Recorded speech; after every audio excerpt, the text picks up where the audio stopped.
బంగ్లాదేశ్ తాత్కాలిక అధ్యక్షుడు మహమ్మద్ యూనస్ భారత్ మీద రకరకాలుగా విషం కక్కుతున్న విషయం తెలిసిందే. అయితే భారత్ బంగ్లాలా కాకుండా చాలా పద్ధతిగా కొడుతోంది. బయటి ప్రపంచానికి అంతగా తెలియకుండా విధానపరమైన నిర్ణయాలతో బంగ్లాని క్రమక్రమంగా దెబ్బతీస్తోంది. భారత్ బంగ్లాకు చెందిన ట్రాన్స్‌షిప్‌మెంట్ సర్వీస్‌ని రద్దు చేసింది.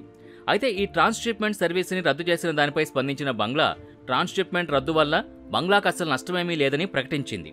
అలా బంగ్లా ప్రకటించిన తర్వాత భారత్ బంగ్లా యొక్క ట్రాన్స్‌షిప్‌మెంట్ సర్వీస్ యొక్క డేటాని బయటపెట్టింది. భారత్ బయటపెట్టిన డేటా ప్రకారం ట్రాన్స్‌షిప్‌మెంట్ రద్దుతో బంగ్లాకి కొన్ని కోట్ల మేర నష్టం కలగనుంది.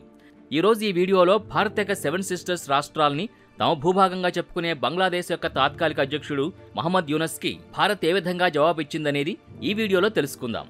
మీరు కొత్తగా కనుక ఈ ఛానల్ని చూస్తున్నట్టయితే వెంటనే వీడియోని లైక్ చేసి షేర్ చేసి ఛానల్ని సబ్స్క్రైబ్ చేయండి. ఏప్రిల్ 9, 2025న భారత్ బంగ్లాదేశ్కి పూర్తి స్థాయిలో ట్రాన్స్‌షిప్‌మెంట్ సర్వీస్ని రద్దు చేసింది. అయితే మహమ్మద్ యూనస్ మాత్రం బీరాలకు పోతూ మాకేం నష్టం లేదంటూ ప్రకటనలు చేస్తున్న పరిస్థితి. మహమ్మద్ యూనస్ చేస్తున్న ప్రకటనలు చూసి నవ్వుకుంటున్న పరిస్థితి ఉంది. అయితే బంగ్లాదేశ్కి భారత్ యొక్క ట్రాన్స్‌షిప్‌మెంట్ సర్వీస్ అన్నది ఎంత ఇంపార్టెంట్ అనేది కేవలం బంగ్లాదేశ్కే అర్థమవుతోంది. అయితే బంగ్లాదేశ్ మాత్రం చేస్తున్న ప్రకటనలతో భారత్ ట్రాన్స్‌షిప్‌మెంట్ డేటాని రిలీజ్ చేయడంతో ఒక్కసారిగా ఇరుక్కుంది. భారత్ మరియు బంగ్లాదేశ్ మధ్య నడుస్తున్న ఈ ట్రాన్స్‌షిప్‌మెంట్ సర్వీస్ అన్నది ఎప్పటినుంచో లేదు, ఈ మధ్యనే ప్రారంభమైంది. అంటే 2024 సంవత్సరంలో మనం దీన్ని స్టార్ట్ చేశాం. భారత్ యొక్క CBIC ద్వారా సీమా సుల్క్ పోర్టు నుంచి ఈ ఫెసిలిటీని భారత ప్రభుత్వం ప్రారంభించింది. ఇటీవలే బంద్ చేసింది కూడా. ఈ ట్రాన్స్‌షిప్‌మెంట్ సర్వీసు ద్వారా నేపాల్, భూటాన్, మయన్మార్కు కూడా భారత్ సర్వీసులు నడిపింది. అయితే మయన్మార్, నేపాల్, భూటాన్ దేశాలు తమ వస్తువుల్ని భారత్కు తరలించి భారత్ నుంచి వరల్డ్ వైడ్గా తమ వస్తువుల్ని ఎగుమతి చేసుకుంటాయి. ఎందుకంటే భారత్కు అన్ని రకాల షిప్మెంట్ సర్వీసులు కానీ పెద్ద ఎత్తున ఎయిర్పోర్ట్లు ఉండడంతో భారత్ని ఈ దేశాలు తమ వస్తువుల్ని ఎగుమతి చేసుకోవడానికి ఉపయోగిస్తున్నాయి. ఎందుకంటే భారత్ గుండా సప్లై చేయడం వల్ల ఈ దేశాలకి ట్రాన్స్పోర్టేషన్ కాస్ట్ అనేది తగ్గుతుంది. అయితే ఇప్పుడు ఈ సర్వీస్ని భారత ప్రభుత్వం సస్పెండ్ చేసింది. భారత్ రిలీజ్ చేసిన డేటా ప్రకారం బంగ్లా యొక్క ట్రక్స్ అనేవి భారత్లో ఉన్న చాలా ఇంపార్టెంట్ పోర్ట్ అయిన పెట్రోపోల్కు వస్తుంటాయి. ఈ పోర్ట్ ఎంత ఇంపార్టెంట్ అంటే రోజుకు దాదాపు 650 నుంచి 700 ట్రక్స్ ఇక్కడ ల్యాండ్ అవుతుంటాయి. ఇది ఆసియా యొక్క అతిపెద్ద ల్యాండ్ పోర్ట్ అని చెప్పొచ్చు. బంగ్లాదేశ్కు ఈ పోర్ట్ అనేది లైఫ్ లైన్ లాంటిది. ఎందుకంటే బంగ్లాదేశ్ యొక్క టెక్స్టైల్ ఎక్స్పోర్ట్స్ అన్నీ ఈ పెట్రోపోల్ పోర్టు గుండానే జరుగుతాయి. కానీ బంగ్లాదేశ్ మాత్రం మాకు ఎటువంటి నష్టం లేదని చెబుతోంది. అయితే బంగ్లాదేశ్ చెబుతోంది అబద్ధమని భారత్ డేటాను రిలీజ్ చేసి ప్రూవ్ చేసింది. భారత్ రిలీజ్ చేసిన డేటా ప్రకారం 2024 కంటే 2025లో బంగ్లా ఈ పోర్టు గుండా దాదాపు 46% తన ఎక్స్పోర్ట్స్ని పెంచుకుంది. ఈ డేటా ఏదో ఊహించి చెప్పింది కాదు. ఈ డేటా అనేది చాలా యాక్యురేట్ది. ఎందుకు అంతగా యాక్యురేట్ది అంటున్నామంటే ఈ డేటా పోర్టు నుంచి ట్రక్కుని కౌంట్ చేస్తూ సేకరించిన డేటా.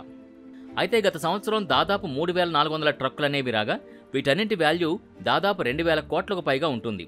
ఇక 2025 డేటాను చూస్తే కనుక సస్పెండ్ చేయకముందు వరకు దాదాపు 4800 ట్రక్స్ అనేవి ట్రాన్స్పోర్ట్ అయ్యాయి. దాదాపు 3000 కోట్ల రూపాయలకు పైగా బిజినెస్ ఈ పెట్రోపోల్ పోర్టు ద్వారా జరిగింది. అయితే భారత్ బంగ్లాదేశ్కి ట్రాన్స్‌షిప్‌మెంట్ రద్దు చేయడంతో బంగ్లా నుంచి వచ్చిన ట్రక్కుల్ని పోర్టు అధికారులు తిరిగి పంపించేస్తున్నారు. తిరిగి పంపించిన ట్రక్కులు దాదాపు 300 నుంచి 400 ఉంటాయి. అయితే బంగ్లాదేశ్ తన చర్యల వల్ల ఎంతగా నష్టపోతున్నా తన తప్పుల్ని మాత్రం ఒప్పుకోవడం లేదు. ఇప్పటికే దాదాపు 1000 కోట్లకు పైగా నష్టం కలిగిన బంగ్లా మాత్రం తన వక్రబుద్ధిని క్రమక్రమంగా బయట పెట్టుకుంటోంది. ఇది మాత్రమే కాక బంగ్లాదేశ్కి రానున్న రోజుల్లో మరిన్ని వేల కోట్ల రూపాయల నష్టం రాబోతోంది. ఎందుకంటే బంగ్లాకు ఎనర్జీ సప్లై అంటే పెట్రోల్, డీజిల్, గ్యాస్ సప్లై చేసేది భారత్, విద్యుత్ సరఫరా చేసేది భారత్. ప్రపంచంలో 3వ అతిపెద్ద టెక్స్టైల్ ఎక్స్పోర్టర్గా చెప్పుకునే బంగ్లా యొక్క టెక్స్టైల్స్ తయారీకి రా మెటీరియల్ని సప్లై చేసేది భారత్. తినే, తాగే వస్తువుల్ని భారత్ ఎక్స్పోర్ట్ చేస్తుంది. బంగ్లాలో అంతగా భూభాగం లేదు కాబట్టి బియ్యాన్ని కూడా బంగ్లాకు భారత్ ఎక్స్పోర్ట్ చేస్తోంది. ఇలా అన్ని రకాల వస్తువుల్ని భారత్ బంగ్లాకి ఎక్స్పోర్ట్ చేస్తోంది. ఇటీవల దాదాపు 5000 టన్నుల రైసుని బంగ్లాకి ఎక్స్పోర్ట్ చేసింది భారత్. ఇలా ఉల్లిగడ్డలు, ఆయిల్ ఇలా ప్రతి ఒక్కటి భారత్ సప్లై చేస్తోంది. భారత్పై ఎంతగా విషం కక్కుతున్నా మనం మాత్రం నాంచివేత ధోరణిలోనే బంగ్లాని చూస్తున్న పరిస్థితి. అయితే భారత్ మాత్రం ట్రాన్స్‌షిప్‌మెంట్ సర్వీస్ రద్దుకి లాజిక్తో కొట్టింది. పెట్రోపోల్ వద్ద ట్రాఫిక్ భారీగా పెరిగిపోతోందని, అంతేకాక స్వయంగా 8000 వరకు ట్రక్కుల్ని హ్యాండిల్ చేస్తున్నామని, మా వాటితో పాటు బంగ్లా ట్రక్కులు యాడ్ అవడం వల్ల ట్రాఫిక్ పెరిగిపోతోందని చెప్పింది. అయితే అసలు నిజం ఏంటంటే బంగ్లా చికెన్ నెక్ వద్ద చైనాతో కలిసి భారత్ మీద కుట్రలు పన్నుతోంది.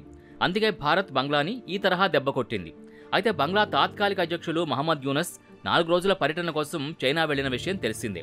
ఈ పర్యటనలో బంగ్లాలో ఉన్న మంగ్లా పోర్ట్, ఇంకా ఇతర వాటిల్లో పెట్టుబడులు పెట్టాలని చైనాని ఆహ్వానించింది. ఇటు పెట్టుబడుల విషయంలో పాకిస్తాన్ని కూడా ఆహ్వానించి త్రినేత్ర దేశాలుగా ఏర్పడి శత్రు దేశాన్ని టార్గెట్ చేశాయి. ఆ శత్రు దేశం ఏదో మీకు అందరికీ తెలుసు. ఆ దేశం ఏదో కాదు, భారత్. అయితే చికెన్ నెక్ వద్ద చైనాతో కలిసి హైవే నిర్మించాలని, చైనా పాకిస్తాన్ ఎకనామిక్ కారిడార్ని గ్వాదర్ పోర్ట్ వరకు విస్తరించాలని బంగ్లా చైనాని కోరింది. భారత్ విషయంలో బంగ్లా వేలు పెట్టడం స్టార్ట్ చేస్తే బలూచిస్తాన్తో పాకిస్తాన్కు, బంగ్లా హిందువుల కోసం ప్రత్యేక దేశం ఏర్పాటయ్యేలా భారత్ తన వ్యూహాన్ని అమలు చేయనుంది. ప్రస్తుతం బంగ్లాకు వినాశకాలే విపరీత బుద్ధి అనే సామెత ఖచ్చితంగా సరిపోతుంది. మరి భారత్ బంగ్లాకు ట్రాన్స్షిప్మెంట్ సర్వీస్ని రద్దు చేయడం కరెక్టే అని అనుకుంటున్నారా? కరెక్ట్ కాదనుకుంటున్నారా? మీ అభిప్రాయాన్ని కామెంట్ బాక్స్లో కామెంట్ రూపంలో తెలియచేయండి. ఇది ఇవాల్టి వీడియో. మరో ఇంట్రెస్టింగ్ వీడియోతో మళ్ళీ కలుద్దాం.